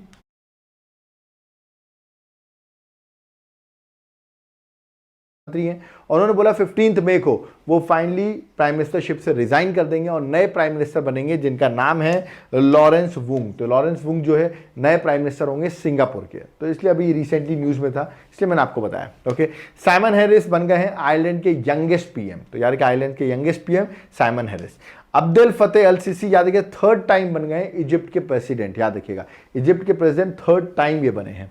ओके, नेक्स्ट है डेमोक्रेटिक रिपब्लिक ऑफ कॉन्गो की बात करूं तो ये न्यूज में ज्यादा है, इसके क्वेश्चन आने के चांसेस ज्यादा है क्योंकि तुलुका ये कंट्री की पहली फीमेल प्राइम मिनिस्टर है। यहां पर बहुत अपोजिशन देखने को मिल रहा था, तो पहली फीमेल प्राइम मिनिस्टर इनका नाम है तुलुका। ओके, तो याद रखिए इनका शॉर्ट फॉर्म बता रहा हूं, तुलुका ये उनकी इमेज है। ओके, नेक्स्ट याद रखिएगा यूके ने first women high commissioner appoint किया इंडिया में, UK first high women high commissioner to India, मतलब यूके ने पहली बार कोई वुमेन को हाई कमिश्नर अपॉइंट किया, उसका नाम है लिंडी कैमरॉन। ओके, तो लिंडी कैमरॉन बनी है इंडिया में यूके की तरफ से पहली women high commissioner to India. Okay, next, Zimbabwe ने इंट्रोड्यूस किया है जिग। आप कहेंगे सर जिग क्या है? A new gold backed currency. तो पूछ सकते हैं किस कंट्री ने अभी गोल्ड बैक करेंसी लॉन्च की है, तो आंसर वुड बी जिम्बाब्वे। उसका नाम क्या है? तो आंसर जिम्बाब्वे से जिग आप याद कर सकते हो। ओके, है ना। नेक्स्ट है 10 क्लिक 2024 एक्सरसाइज। ये क्या है? It's a military exercise between India और उज्बेकिस्तान, जिसका भी 5th एडिशन 2024 की एक्सरसाइज कंडक्ट की गई, जो कि उज्बेकिस्तान में तरमेज डिस्ट्रिक्ट में कंडक्ट की गई है। तो यार ये तरमेज डिस्ट्रिक्ट में एक्सरसाइज कंडक्ट की गई है। ओके, नेक्स्ट है सी डोम। सी डोम क्या है? जैसे आपने आयरन डोम सुना होगा, आयरन डोम क्या करता है? अगर आपने आयरन डोम इजराइल का है, ठीक है, अगर आपने इजराइल पे अटैक किया, इजराइल के लैंड में अटैक किया, तो आयरन डोम क्या करेगा? पहले से रिएक्ट कर जाएगा कि हम पे मिसाइल्स फायर की गई और यहां से काउंटर मिसाइल्स फायर कर देगा और इस लैंड को बचा लेगा। ये है आयरन डोम जो कि इजराइल के पास है। और इजराइल के पास एक और है, दैट इज सी डोम। ये क्या है? ये नेवल वर्जन, मिसाइल्स फायर होंगी और आयरन डोम में लैंड से वो बचा रहा था इसको। ये नेवल, याद रखिएगा, नेवल से मतलब नेवल वर्जन है किसका? आयरन डोम का ही नेवल वर्जन को आप कह रहे हैं सी डोम, याद रखिएगा। और ये शील्ड है एक तरीके से, रॉकेट और मिसाइल अटैक्स जो होते हैं उसके लिए शील्ड है। इट्स अ नेवल वर्जन, जबकि आयरन डोम लैंड से बचाता है आपको, ये सी से ही बचा लेगा। तो ये दोनों वर्जन इंपॉर्टेंट है। आपको पता हो इजराइल में इतने लोग अटैक करते रहते हैं, तो इजराइल ने ये सब प्रोटेक्शन बना रखे हैं। ओके, है ना। नेक्स्ट आते हैं अपॉइंटमेंट्स में, जो कि अभी अपॉइंटमेंट्स हुई है। नेशनल अपॉइंटमेंट्स की मैं बात करता हूँ, करंट अफेयर्स 2024 की, जो अप्रैल मंथ की है। ओके, सबसे पहले है नरसिंह यादव, जो कि अपॉइंट हुए हैं रेसलिंग फेडरेशन इंडिया के एथलेटिक कमीशन के चेयरपर्सन, जिनका नाम है नरसिंह यादव। याद रखिएगा, रेसलर हैं, उनकी इमेज यहाँ पर बनी हुई है। ओके, नेक्स्ट है रवि शंकर। रवि शंकर कौन है? ये एक्चुअली डेप्यूटी गवर्नर थे आरबीआई के, अब इनको वापस 1 साल का एक्सटेंशन मिल गया है, तो आरबीआई के वापस डेप्यूटी गवर्नर है। ठीक है, कमेंट बॉक्स में मुझे बताओ आरबीआई के गवर्नर कौन है? Who is the governor of RBI? क्योंकि अभी इनको एक्सटेंशन मिल गया, तो यही आरबीआई के डेप्यूटी गवर्नर भी हैं। ठीक है, next global ambassador for 2020 world cup. आपको पता होगा 2020 मेंस 2020 वर्ल्ड कप जो है वो यूएसए और वेस्ट इंडीज में खेला जाने वाला है, और 3 इसके ग्लोबल एम्बेसडर बने हैं। एक है युवराज सिंह, एक है आपके क्रिस गेल, और एक है 8 टाइम गोल्ड मेडलिस्ट जिनका नाम है हुसैन बोल्ट। तो 3 लोग हैं जो ब्रांड एम्बेसडर्स बने हैं, आपको याद रखना है। ओके, नेक्स्ट है एक्सिस बैंक ने रीअपॉइंट कर दिया अमिताभ चौधरी को as a MD and CEO for 3 years more. तो 3 साल के लिए वापस, याद रखिएगा, अमिताभ चौधरी एमडी और सीईओ बन गए हैं एक्सिस बैंक के। ओके, नेक्स्ट है नाइमा खातून। आप यहां पर देखिए, इन्होंने एक हिस्ट्री क्रिएट कर दी है, क्योंकि ये बन गई है पहली वुमेन, है ना, first women vice chancellor of Aligarh Muslim university. Aligarh Muslim university की पहली बार कोई फीमेल जो है वो वाइस चांसलर बनी है। ओके, नेक्स्ट है इंडिया की गीता सब्रवाल है, ये न्यूज में है क्योंकि ये बन गई हैं UN resident coordinator in Indonesia. तो इंडोनेशिया की एक टॉप पोस्ट यूएन के द्वारा, याद रखिएगा, जो इंडियन बनी है गीता सब्रवाल, तो ये आ सकता है एग्जाम में। ओके, नेक्स्ट है नलिन प्रभात, जो है अभी याद रखिएगा नेशनल सिक्योरिटी गार्ड एनएसजी के डायरेक्टर जनरल अपॉइंट हुए नलिन प्रभात। ओके, नेक्स्ट बात करता हूं मैं, याद रखिएगा नेवल, अगर मैं इंडियन नेवी की बात करूं, उसके नए चीफ अपॉइंट हुए, इनका नाम है दिनेश कुमार त्रिपाठी। तो डीके त्रिपाठी जी जो हैं नेवल के नए चीफ अपॉइंट हुए हैं। नेक्स्ट है जगजीत पावड़िया। याद रखिए, जगजीत पावड़िया क्या अपॉइंट हुए? री इलेक्ट हुई हैं इंटरनेशनल नार्कोटिक्स कंट्रोल बोर्ड की, याद रखिएगा, मेंबर अपॉइंट हुई हैं। तो पूछ सकते हैं इंटरनेशनल नार्कोटिक्स कंट्रोल बोर्ड की मेंबर कौन अपॉइंट हुई हैं? तो जगजीत पावड़िया जो हैं, आप यहाँ इमेज देख सकते हैं, ये अपॉइंट हुई है आईएनसीबी की। ओके, नेक्स्ट है फॉर्मर रेवेन्यू सेक्रेटरी, नाम है तरुण बजाज। ये अभी हेड कर रहे हैं यूएस इंडिया टैक्स फोरम को। तो पूछ सकते हैं यूएस इंडिया टैक्स फोरम को कौन हेड कर रहा है? तो आंसर है तरुण बजाज।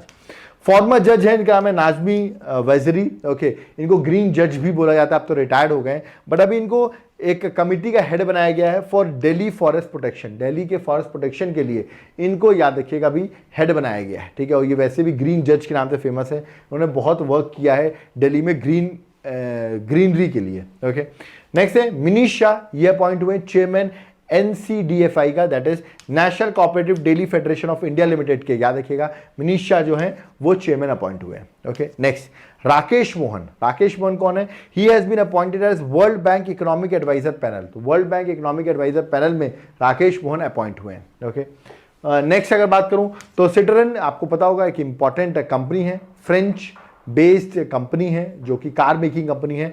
इन्होंने अभी अपना ब्रांड एम्बेसडर अपॉइंट किया और वो अपॉइंट किया इन्होंने MS धोनी को, याद रखना है, ठीक है। नेक्स्ट, स्पेस इंडिया ने संजना सांगी जो है उनको ब्रांड एम्बेसडर बनाया। संजना सांगी आपने देखा होगा जो हमारे एक्टर थे जिनकी डेथ हो गई, आपने सुना होगा, राजपूत, क्या नाम है उनका, नाम भूल रहा हूं मैं, ठीक है। तो उनके साथ इनकी लास्ट मूवी भी आई थी, ओके, उनकी तो अब डेथ हो, उन्होंने सुसाइड कर लिया था, ठीक है। उसके बाद इनकी उनके साथ मूवी भी आई, सुशांत सिंह राजपूत, ओके। तो सुशांत सिंह राजपूत के साथ संजना संगी आपने शायद देखा होगा मूवी, है ना। तो वो उनकी लास्ट मूवी थी, वो इनके साथ ही आई थी और इनको भी ब्रांड एम्बेसडर बना दिया गया है, ठीक है, स्पेस इंडिया की तरफ से, ओके। नेक्स्ट है एसोचैम की मैं बात करता हूँ, फुल फॉर्म है associated chambers of commerce and industry of India, जो कि एक ट्रेड, एक इंडस्ट्री चैम्बर का एक ग्रुप है, ठीक है। और इसके अभी नए प्रेसिडेंट अपॉइंट हुए हैं, वो हैं संजय नायर। तो यार देखिए संजय नायर जो हैं वो अपॉइंट हुए as a president, okay. Next बात करता हूं की, okay, she has been appointed as principal director general of PIB। तो याद रखिएगा Shefali Sharan appointed as principal director general of PIB। तो PIB की अपॉइंट हुई है, तो ये भी एग्जाम के लिए इंपॉर्टेंट है, ओके। आगे बढ़ते हैं, अब ये कुछ अपॉइंटमेंट्स थी, अब मैं आता हूँ स्पोर्ट्स पे। देख सकते हैं मैं सारी चीज़ें मैंने कवर की हैं, एक बार लेक्चर देखना है, सारी चीज़ें कवर हो जाएंगी तो देखने में क्या जाता है, ठीक है। स्पोर्ट्स करंट अफेयर्स, और याद रखिएगा सारी चीज़ें आपको मिल भी कहाँ जाएंगी, इस बुकलेट में सारी चीज़ें मिल जाएंगी। तुरंत व्हाट्सएप मैसेज करो, सारी इसका PDF लो, जाके प्रिंट आउट करो और पढ़ डालो, कोई दिक्कत नहीं, एग्जाम से पहले सारे मार्क्स आ जाएंगे। हर चीज़ A to Z कवर करता हूँ मैं चीज़ों में, ओके। नेक्स्ट है स्पोर्ट्स में बढ़ते हैं। आर्चरी वर्ल्ड कप 2024, आपको पता है ये वर्ल्ड कप चल रहा है। ये वर्ल्ड कप मैं बताऊँ अभी 4 फेजेस में होगा, ठीक है। अभी 23 से 28 अप्रैल फर्स्ट फेज हुआ जो कि शंघाई चाइना में, फिर मई में आप देखेंगे साउथ कोरिया में होगा, जून में टर्की में, और फाइनल फेज अक्टूबर मैक्सिको में होगा। तो अभी फर्स्ट फेज हो गया, ये न्यूज़ में इसलिए रहा क्योंकि याद रखिएगा हमारी ज्योति सुरेखा जो है इन्होंने हैट्रिक ऑफ गोल्ड मेडल जीता आर्चरी वर्ल्ड कप जो शंघाई में चल रहा था। प्लस 14 साल बाद इंडियन मेंस रिकर्व टीम ने, याद रखिएगा, उन्होंने भी गोल्ड जीता, तो वो भी न्यूज़ में आ गए, ठीक है, कि उन्होंने भी गोल्ड जीत लिया, 14 साल बाद ऐसा जीता है। That is why this archery world cup news में है, अभी खत्म नहीं हुआ है, अभी तो फेजेस इसके चल रहे हैं, ठीक है। चले आगे बढ़ते हैं। बैडमिंटन एशियन चैंपियनशिप 2024, ये चैंपियनशिप हो रही थी चाइना में, ठीक है। मेंस सिंगल में इसको जीत लिया है, इंडोनेशिया के बैडमिंटन प्लेयर हैं जोनाथन क्रिस्टी, उन्होंने जीता है। और वुमेन सिंगल याद रखिए चाइना की हैं वांग जी यी, उन्होंने चाइना की है, वो वुमेन सिंगल जीता है। तो इंडिया ने तो नहीं जीता है, तो not so important, but still पूछा जा सकता है, ओके। नेक्स्ट है all India CCI billiards classic title 2024। Billiards का नाम पूछो, मैं आंसर लगाता हूं पंकज आडवाणी, ये इन्होंने ही जीता है, ज्यादातर यही टाइटल जीतते हैं हमारे, ठीक है। मध्य प्रदेश की टॉप पैरा कैनोअर है जिनका नाम है प्राची यादव, और ये अभी इन्होंने अभी 2 गोल्ड मेडल जीते हैं, किसमें, ACC para canoe Asian championship 2024 में, जो कि टोक्यो जापान में हो रहा है, ठीक है। और आपने ये शायद देखा भी होगा, that is what is this para canoe, ठीक है, जहां पर पानी पे पतली सी बोट रहती है उसको चलाते हैं, ओके। उसके लिए प्राची यादव मध्य प्रदेश से, यही बता दो मैं, she belong to Madhya Pradesh, Gwalior से हैं, इन्होंने 2 गोल्ड हमको जिताए हैं, ठीक है। नेक्स्ट है BMW open tennis tournament title 2024।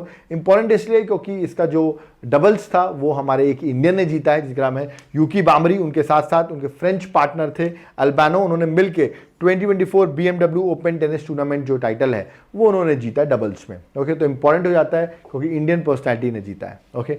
Next Indian wrestling federation world cup 2024, ठीक है। ये हो कहाँ रहा था, ये हो रहा था थाईलैंड में फुकेट में, ये जो इवेंट हो रहा था। यहां पर याद रखिएगा बिंद्रानी देवी ने ब्रॉन्ज मेडल जीत लिया है, तो एग्जाम के लिए इंपॉर्टेंट हो जाता है। बिरयानी दैट इज किसने जीता है, याद रखिए बिंद्रानी देवी ने ब्रॉन्ज मेडल जीत लिया है, और ये देवी जी जो है फर्स्ट इंडियन बन गई है to win bronze medal in weight lifting world cup in 55 kg event. और ये इवेंट कहां हो रहा था, ये इवेंट हो रहा था Phuket, that is at Thailand, okay. Next आते हैं, ये देखिए ये इंपॉर्टेंट इसलिए है कि 21st Asian under 20 athletic championship ये अभी हो रही थी, कहां हो रही थी, दुबई में हो रही थी। इसमें एक तरीके से क्वालिफिकेशन हुई थी किस चीज के लिए, world cup under 20 athletic championship, जो कि आगे 2024 में होने वाली है। मैं आपको बता दूं अगस्त में ये होगी पेरू में, लीमा जो कैपिटल है पेरू की, वहां पर ये होगी। तो उसी की एक तरीके से क्वालिफिकेशन सी आप इसमें कह सकते हैं हो रही थी। तो दोनों देखिए कंफ्यूज मत होइएगा, एक एशियन है एक वर्ल्ड है, वर्ल्ड वाले का आने के चांसेस ज्यादा है, याद रखिएगा ये लीमा पेरू में होगी, ओके। नेक्स्ट है सना मीर की बात करता हूँ, पाकिस्तान की वुमेन प्लेयर हैं, क्रिकेट प्लेयर हैं। ओके, अब तो रिटायर्ड हो गई हैं। ये सना मीर अभी न्यूज़ में क्यों है? इसलिए न्यूज़ में है क्योंकि आपको पता होगा मेंस का जो वर्ल्ड कप है वो तो यूएसए और वेस्ट इंडीज में हो रहा है 2020 का। वुमेन्स का जो 2020 वर्ल्ड कप है वो होने वाला है, मैं बता दूं आपको, सितंबर अक्टूबर में बांग्लादेश में। ओके, और अभी उसके क्वालिफायर्स चल रहे हैं, ठीक है। और उस क्वालिफायर्स की जो एम्बेसडर बनी है वो बनी है सना मीर। ओके, तो सना मीर क्वालिफायर्स की एम्बेसडर बनी वुमेन्स का जो वर्ल्ड कप होने वाला है 2020। ओके, नेक्स्ट सौरभ घोषाल की बात करता हूं, इन्होंने अभी रिटायरमेंट ले लिया। याद रखिएगा ये किस स्पोर्ट्स से रिलेटेड थे? ये स्क्वैश जो स्पोर्ट्स है उससे रिलेटेड थे। ओके, नेक्स्ट आप यहाँ पर एक डेयरी ब्रांड देख रहे होंगे, कर्नाटका मिल्क फेडरेशन का नाम है नंदिनी, ठीक है, आप ये देख रहे होंगे। ये नंदिनी इस बार 2020 वर्ल्ड कप में स्कॉटलैंड और आयरलैंड के स्पॉन्सर बन गई है। सोचिए कितनी बड़ी बात है, आयरलैंड और स्कॉटलैंड को ये नंदिनी का दूध का उन्हें टैग लगाना पड़ेगा क्योंकि हमने उनको स्पॉन्सर किया है। ओके, नेक्स्ट है रेड बुल के मैक्स वर्स्टैपेन है, याद रखिए वर्स्टैपेन है, मैक्स वर्स्टैपेन। इन्होंने चाइनीज ग्रैंड प्रिक्स 2024 जीती है। क्या जीती है? Chinese grand prix 2024। तो पूछा सकता है Chinese grand prix 2024, even Japanese grand prix 2024 भी इन्होंने जीती है। तो आसान है याद करना, मैक्स वर्स्टैपेन जो है, दोनों इवेंट इस अप्रैल में हुआ है और दोनों इवेंट इन्होंने जीता है, चाहे वो चाइनीज हो चाहे वो जापानीज हो। ओके, नेक्स्ट है FIDE candidate tournament. This is very important tournament. Okay, ये टूर्नामेंट इसलिए इंपॉर्टेंट है क्योंकि पहली बार इसको जीता जिसने वो यंगेस्ट पर्सन है, डी कुरकेश ने जीता जो कि इंडियन है। 17 साल की उम्र में उन्होंने जीत लिया। ही became the youngest, he created history. That is why this question is very important. उन्होंने हिस्ट्री बना दी है इस टूर्नामेंट को जीतने के लिए और ये इंडियन सेकंड इंडियन है जिन्होंने जीता है, बट यंगेस्ट है in the world. Okay, at the age of 17। इनके साथ साथ जिस इंडियन ने जीता है वो विश्वनाथ आनंद है, बट ये सेकंड इंडियन बने हैं। बट इंपॉर्टेंट इसलिए है क्योंकि ये यंगेस्ट बने हैं, एट द एज ऑफ 17 इन्होंने टूर्नामेंट को जीत लिया है। ओके, नेक्स्ट है तक्षवी वागनी। ओके, तक्षवी वागनी जो है आप यहां पर देख सकते हैं ये क्या एक्टिविटी कर रही हैं। ये इन्होंने वर्ल्ड रिकॉर्ड बना दिया है, अहमदाबाद गुजरात से बिलोंग करती हैं। वर्ल्ड रिकॉर्ड बना दिया for the lowest limbo skating over 25 metre. Limbo skating over 25 metre तक, याद रखिएगा, इन्होंने वर्ल्ड रिकॉर्ड बना दिया, इसलिए न्यूज में है। तो पूछ सकते हैं तक्षवी वागनी इज इन न्यूज, किस स्पोर्ट्स से रिलेटेड है या किस एक्टिविटी से रिलेटेड है, तो ये आपको याद रखना है। Okay, next, this is very very important. बिल्कुल मिर की मैं बात करता हूं। She has been the first Indian women on the Paris Olympics jury. याद रखिएगा, तो पहली Indian women on the Paris Olympic jury. उसका नाम क्या? सीधा पूछा है, जम्मू एंड कश्मीर से बिलोंग करती हैं, बिल्किस मिर। तो सीधा पूछा कौन है, तो आंसर है बिल्किस मिर। ओके, नेक्स्ट है, this is very important, 56 national kho kho championship जो अभी रिसेंटली हुई 2023-2024 में, मेंस हो चाहे वुमेन्स हो, दोनों ही टाइटल महाराष्ट्र ने जीत लिया है। तो महाराष्ट्र की टीम ने दोनों टाइटल जीत लिए खो खो में। ओके, नेक्स्ट, ये इंपॉर्टेंट है मियामी ओपन 2024। ये इंपॉर्टेंट इसलिए क्योंकि मेंस डबल में यहां पर भी किसी एक इंडिया ने जीत लिया। टेनिस टूर्नामेंट है, रोहन बोपाना जो इंडिया से हैं और मैथ्यू एब्डन जो ऑस्ट्रेलिया से हैं, उन दोनों ने मिलकर, याद रखिएगा, मियामी ओपन 2024 का मेंस डबल जीता है। ओके, और ओल्डेस्ट पर्सन बन गए हैं हमारे ये पर्सन रोहन बोपाना जिन्होंने ये इवेंट जीता है। That is why this is important. मतलब एज कोई क्राइटेरिया नहीं होती, अगर आप मेहनत करते रहो तो आप सक्सेस अचीव कर सकते हो। ओके, नेक्स्ट है हॉकी इंडिया के अवार्ड हुए 2023 में और देख सकते हैं हार्दिक सिंह जो मेंस का, याद रखिएगा, मेन कैटेगरी में प्लेयर ऑफ द ईयर बने हॉकी में, और वुमेन कैटेगरी में सलीमा टेटे जो हैं वो बनी है। तो याद है कि हार्दिक सिंह और सलीमा टेटे जो हैं वो मेंस और वुमेन्स का उन्होंने प्लेयर ऑफ द ईयर जीता है। ओके, हॉकी में। ओके, नेक्स्ट है आईपीएल का हाईएस्ट टीम टोटल। देखो आज कोई भरोसा नहीं, आईपीएल अभी अप्रैल मंथ का, अभी तक का आईपीएल का हिस्ट्री का आईपीएल टोटल इस साल बनाया गया है, वो है एसआरएच से बनाया 287 runs in 20 overs against RCB, और आरसीबी ने भी रिटर्न में 262 रन्स बना दिए थे। बहुत रन्स बने थे उस दिन।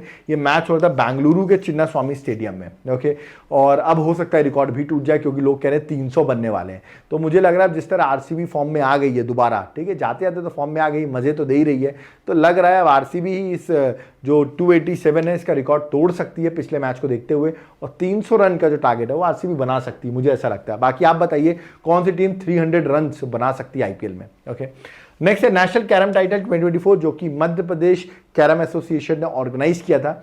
ये टाइटल अगर वुमेन कैटेगरी में देखेंगे तो इसको जीता है रश्मि कुमारी ने, और मेन कैटेगरी में देखेंगे तो श्रीनिवास जी ने इसको जीता है। तो श्रीनिवास जी का 4th टाइटल था और रश्मि कुमारी जी का 12th टाइटल था। तो कैरम मतलब यही लोग जीत रहे हैं, ठीक है, आप देख सकते हैं। ठीक है, नेक्स्ट जो है एशियन रेसलिंग चैंपियनशिप 2024 जो कि कजाकिस्तान बिर्किश में हो रही थी, जो बिशकेक में हो रही थी, कजाकिस्तान जो उसकी कैपिटल है।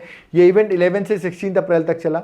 रैंक 1 पे जापान रहा और इंडिया की रैंक 9 है और मेडल भी इंडिया ने 9 ही जीते हैं। इंडिया ने एक भी गोल्ड नहीं जीता है, इसलिए इतना इंपॉर्टेंट नहीं है किसने गोल्ड जीता है। इंडिया ने 4 सिल्वर और 5 ब्रॉन्ज, तो इंडिया के 9 मेडल्स और इंडिया की रैंक भी 9, जबकि रैंक 1 पे कौन है, that is Japan. Okay, next Sumit Nagal की बात करें तो याद है कि टेनिस के प्लेयर हैं और इन्होंने भी माइलस्टोन अचीव कर लिया है by becoming the first Indian to win ATP masters 1000 match on clay court at Rolex Monte Carlo masters 2024। तो सीधा पूछा आएगा किसने जीता है, तो answer would be Sumit Nagal. ये बहुत इंपॉर्टेंट टेनिस प्लेयर हैं, पूछ सकते हैं आपसे। मैंने अभी आपको बताया जापानीज ग्रैंड प्रिक्स 2024 भी किसने जीती है, याद रखिएगा वही रेड बुल के ड्राइवर जिसका नाम है मैक्स वर्स्टैपेन। अभी मैंने आपको बताया इन्होंने ही जीती है, चाहे चाइनीज हो चाहे जापानीज हो, दोनों ही इवेंट इन्होंने ही जीता है। ओके, तो ये थे हमारी सारी, आपको देखे मैंने आपको सारे स्पोर्ट्स बताए। अब हम इंपॉर्टेंट अवार्ड्स देखते हैं। आप कहेंगे सर लेक्चर बहुत बड़ा हो रहा है, अरे इसलिए बड़ा हो रहा है क्योंकि हर चीज़ कवर कर दी है यार। एक बार गो थ्रू कर लो, आपको उसके बाद कुछ भी करने की जरूरत नहीं है। और अगर इसके नोट्स चाहिए तो मैंने आपको बता ही दिया है, व्हाट्सएप करो, बुकलेट हासिल कर लो। ओके, नेक्स्ट है अवार्ड्स की मैं बात करता हूँ। अवार्ड्स किस किस को मिले हैं, तो अवार्ड आप देखिए, एक है गोल्डमैन एनवायरमेंटल प्राइज 2024। अरे आशीष भाई इतने उदास क्यों दिख रहे हो? क्या करूं सर। ये अवार्ड अभी एक प्राइज है जो कि बहुत न्यूज में चल रहा है। ओके, इसमें एशिया कैटेगरी में इंडिया को मिला है ये अवार्ड, और ये मिला आलोक शुक्ला जी को। छत्तीसगढ़ से बिलोंग करते हैं, ये एनवायरनमेंट के लिए वर्क किया। एक्चुअली ये अलग अलग रीजन्स के लिए अवार्ड दिया था, मतलब अफ्रीका के लिए अलग, एशिया के लिए अलग, यूरोप के लिए अलग, आइलैंड्स और आइलैंड नेशंस के लिए अलग, नॉर्थ अमेरिका के लिए अलग और साउथ और सेंट्रल अमेरिका के लिए अलग। तो एशिया की तरफ से आलोक शुक्ला जी हैं, उनको ये अवार्ड दिया गया है और उन्होंने बहुत अच्छा काम किया। याद रखिएगा हसदेव अरंद फॉरेस्ट जो है, जो कि लंग्स है छत्तीसगढ़ का, उस फॉरेस्ट के लिए याद रखिए उसको सेफगार्ड करने के लिए आलोक शुक्ला जी ने वर्क किया, जिसके लिए उनको ये अवार्ड दिया गया है। एग्जाम के लिए इंपॉर्टेंट है, पूछा जाएगा। ओके, नेक्स्ट है पंडित लच्छू महाराज अवार्ड। अब आप कहेंगे सर ये कौन सा अवार्ड है, ये बहुत फेमस कथक डांसर रहे हैं, अगर आपको आइडिया हो तो याद रखिए लच्छू महाराज जी, इनका अवार्ड जो है याद रखिए 2014 में लास्ट टाइम दिया गया था, उसके बाद ये अवार्ड दिया ही नहीं गया। तो इस बार डिसाइड किया गया है कि पिछले सालों के 15, 16, 17 सबके ये अवार्ड देंगे। इस बार ये 10 पर्सनैलिटीज को याद रखिएगा रिस्पेक्टिव ईयर्स के सारे अवार्ड ये देने वाले हैं। ओके, और ये अवार्ड जो है वो 31 अगस्त को मिलेगा और जो कि लखनऊ उत्तर प्रदेश में दिया जाएगा। और याद रखिए मैं आपको लिस्ट दिखा देता हूँ, देखिए इतने सारे अवार्ड मिलने वाले हैं। मैं 2018 का हेमा मालिनी को दिया जाएगा, देखिए 14 से दिया ही नहीं गया, तो 15, 16, 17, 18, 19, फिर आप देख रहे होंगे यहाँ पर 18 हो गया, आई थिंक ये कहाँ तक पहुँच गया, पर 18, 19, ठीक है, फिर वही वापस रिपीट कर दिया मैंने, ठीक है, 21, 22, 23, 24 ऐसे करके ये अवार्ड दिया जाएगा। टोटल 10 पर्सनैलिटीज को ये अवार्ड दिया जा रहा है। ठीक है, तो ये आपको एग्जाम के लिए याद रखना है। ठीक है, कि कितने लोग को मिल रहा है, देख सकते हैं 1, 2, 3, 4, 5, 6, 7, 8, 9, 10, तो देख सकते हैं। तो ये जो अवार्ड है, ठीक है, तो आपसे पूछा जाएगा, ये वो नहीं है 20 में, तो मैं आपको बता दूं अवार्ड दिया ही नहीं गया था क्योंकि कोविड की वजह से। तो टोटल 10 पर्सनैलिटीज़ को अवार्ड मिलेगा। इसमें देखिए हेमा मालिनी जी हैं, आई थिंक इनको आप सब लोग जानते होंगे। ये अवार्ड की नाम नहीं पूछेंगे किस किस को मिला है, अभी देख सकते हैं पंडित राजेंद्र गंगनी जो है 2024 का उनको दिया जा रहा है। तो मेरा नहीं मानना वो आपसे पूछेंगे, बस ये पूछ सकते हैं कितने लोग को इस बार अवार्ड दिया जा रहा है, तो आंसर 10 पर्सनैलिटीज। ओके, नेक्स्ट है John L Jack Swigert JR award 2024। ये अवार्ड मिला इसरो को for successful Chandrayaan 3 mission. Space exploration की तरफ से ये अवार्ड मिलता है और ये हमारी इसरो की टीम को चंद्रयान 3 के लिए दिया गया है। ओके, नेक्स्ट है इंडिया टुडे की ग्रुप की AI एंकर, इनका नाम है सना, और इन्होंने अवार्ड जीता है ग्लोबल मीडिया अवार्ड 2024 में इन्होंने अवार्ड जीता है। और मैं बता दूं ये इसलिए भी इंपॉर्टेंट है सना, क्योंकि इंडिया टुडे की जो AI एंकर है सना, ठीक है, याद रखिएगा इंडिया की पहली AI एंकर थी, आर्टिफिशियल इंटेलिजेंस की पहली AI एंकर है जिसको 2023 में लॉन्च किया गया था और इन्होंने ये अवार्ड जीता है। ठीक है, तो याद रखिए ही विंस ग्लोबल मीडिया अवार्ड 2024 में इनको अवार्ड मिला है, तो इसलिए ये AI सना एंकर आपसे पूछ सकते हैं। ठीक है, नेक्स्ट है लॉरियस वर्ल्ड स्पोर्ट्स अवार्ड 2024 और ये मेंस कैटेगरी में मिला है मेरे फेवरेट टेनिस प्लेयर जिनका नाम है नोवाक जोकोविच। ओके, और Laureus world sports women of the year बनी है, याद रखिए बोनामाती। ओके, तो ये बड़ी फेमस वुमेन है, ओके, फुटबॉल प्लेयर है, ओके, इनको ये बनी है। और टेनिस प्लेयर के याद रखिएगा sports person of the year जो है वो ये बने हैं नोवाक जोकोविच। ओके, नेक्स्ट पे बात करता हूँ लता दीननाथ मंगेशकर अवार्ड 2024। देख सकते हैं आप इसको, अगर नेट में सर्च करेंगे तो 2 पर्सनालिटीज को ये अवार्ड दिया गया है। एक दिया रणदीप हुड्डा जी को ये अवार्ड मिला है, ओके, है ना, उनकी मूवी आप देखिए वीर सावरकर जो है वो मूवी आई थी, उसके लिए उनको अवार्ड दिया गया है। दूसरा याद रखिए अमिताभ बच्चन है, उनको भी लता दीननाथ मंगेशकर अवार्ड दिया गया है। तो 2 लोग को दिया गया है, आप देख सकते हैं रणदीप हुड्डा और अमिताभ बच्चन। ओके, नेक्स्ट है मोहम्मद सलीम को मिला है अवार्ड, किस चीज़ का, वर्ल्ड प्रेस फोटो 2024 का, ठीक है। आप यहाँ पर उसकी फोटो देख सकते हैं, यहाँ पर जो इजराइल ने अटैक किया था गाजा पर, ओके, जिसमें पैलेस्टीन की आप देख सकते हैं एक वुमेन है, ठीक है, और वो अपने बच्चे को 5 साल की उसकी डेथ हो गई है, उसको गले लगा के बैठी हुई है।